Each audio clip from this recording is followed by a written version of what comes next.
Hi, welcome to any மிட்டாய். நான் இன்றைக்கி முருங்கைக்கீரை சட்னிங்க. நான் இங்கே துபாயில் ஒரு கவர் முருங்கைக்கீரை வாங்கியிருக்கிறேன். இங்கே ஒரு கவர் முருங்கைக்கீரை 3.5 கிராம் இதோ வாங்கி முருங்கைக்கீரையை வாங்கி நல்லா க்ளீன் பண்ணி எடுத்து வச்சிட்டேங்க.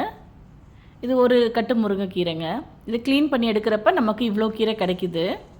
இதில் சின்ன சின்ன நரம்பு இருந்தால் பரவாயில்ல, அது நல்லது தான். அதில் ஃபைபர் இருக்குது இல்லைங்களா, இருக்கட்டும்.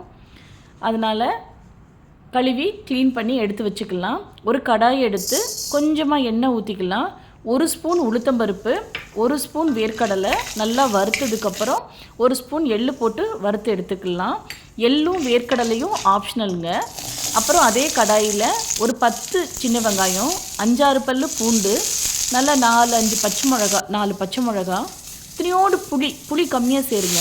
நல்லா ஒரு தக்காளி, சின்ன மீடியம் சைஸ் தக்காளி போட்டு நல்லா வதக்கி எடுத்துட்டு நல்லா ஃப்ரெஷ்ஷாக கழுவி வச்சுருக்கிற முருங்கைக்கீரையும் ஆட் பண்ணிக்கலாம். நல்லா வதக்கிக்கலாம்.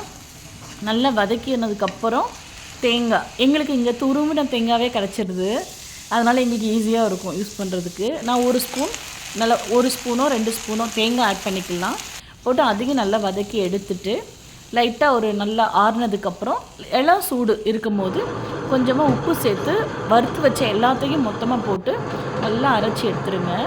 நல்லா உப்பு, புளிப்பு, கொஞ்சம் காரம், கொஞ்சம் தூக்கலாக இருந்தால் ரொம்ப டேஸ்ட்டாக இருக்குங்க. சூப்பரான முருங்கைக்கீரை சட்னி ரெடிங்க. இது சாதத்துக்கும் நல்லாயிருக்கும், இட்லி தோசைக்கு ரொம்ப நல்லாயிருக்கும். குழந்தைங்க விரும்பி சட்னி மாதிரியே நல்லா சாப்பிடுவாங்க. ரொம்ப சூப்பராக இருக்கும். செஞ்சு பார்த்து சொல்லுங்கள். தேங்க்யூ ஃபார் வாட்சிங்.